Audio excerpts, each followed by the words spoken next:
ಇತ್ತೀಚೆಗೆ ನಿಧನರಾದ ಕಿರುತೆರೆ ನಟ ಹಾಸ್ಯ ಕಲಾವಿದ ರಾಕೇಶ್ ಪೂಜಾರಿ ನಿವಾಸಕ್ಕೆ ನಟ ನಿರ್ದೇಶಕ ರಿಷಬ್ ಶೆಟ್ಟಿ ಭೇಟಿ ನೀಡಿದ್ದಾರೆ. ಪ್ರೇಕ್ಷಕರನ್ನು ನಕ್ಕು ನಲಿಸುತ್ತಿದ್ದ ನಗುಮುಖದ ವ್ಯಕ್ತಿತ್ವ ರಾಕೇಶ್ ಪೂಜಾರಿ ನಿಧನರಾಗಿ 22 ದಿನ ಕಳೆದಿದೆ.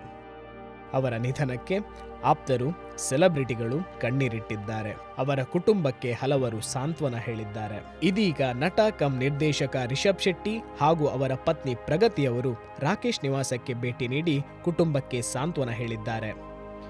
ಉಡುಪಿಯ ಹೂಡೆಯಲ್ಲಿ ರಾಕೇಶ್ ನಿವಾಸಕ್ಕೆ ಭೇಟಿ ನೀಡಿ ರಾಕೇಶ್ ಸಹೋದರಿ ಹಾಗೂ ತಾಯಿಯನ್ನು ಭೇಟಿಯಾಗಿದ್ದಾರೆ. ರಾಕೇಶ್ ರಿಷಬ್ ಅವರ ಕಾಂತಾರ ಚಾಪ್ಟರ್ 1ನಲ್ಲಿ ನಟಿಸುತ್ತಿದ್ದರು. ಇತ್ತೀಚೆಗೆ ಅವರು ಸಿನಿಮಾದ ಶೂಟಿಂಗ್ನಲ್ಲಿ ಭಾಗಿಯಾಗಿದ್ದರು. ರಾಕೇಶ್ ನಿಧನರಾದಾಗ ರಿಷಬ್ ಅವರು ಅಂತಿಮ ದರ್ಶನ ಪಡೆಯಲು ಬರಲಿಲ್ಲ ಎನ್ನುವ ವಿಚಾರಕ್ಕೆ ಸೋಷಿಯಲ್ ಮೀಡಿಯಾದಲ್ಲಿ ಸಾಕಷ್ಟು ಚರ್ಚೆಯಾಗಿತ್ತು. ಈಗ ಅವರು ರಾಕೇಶ್ ಕುಟುಂಬವನ್ನು ಭೇಟಿಯಾಗಿದ್ದು ಕುಟುಂಬಕ್ಕೆ ಸಾಂತ್ವನ ಹೇಳಿದ್ದಾರೆ.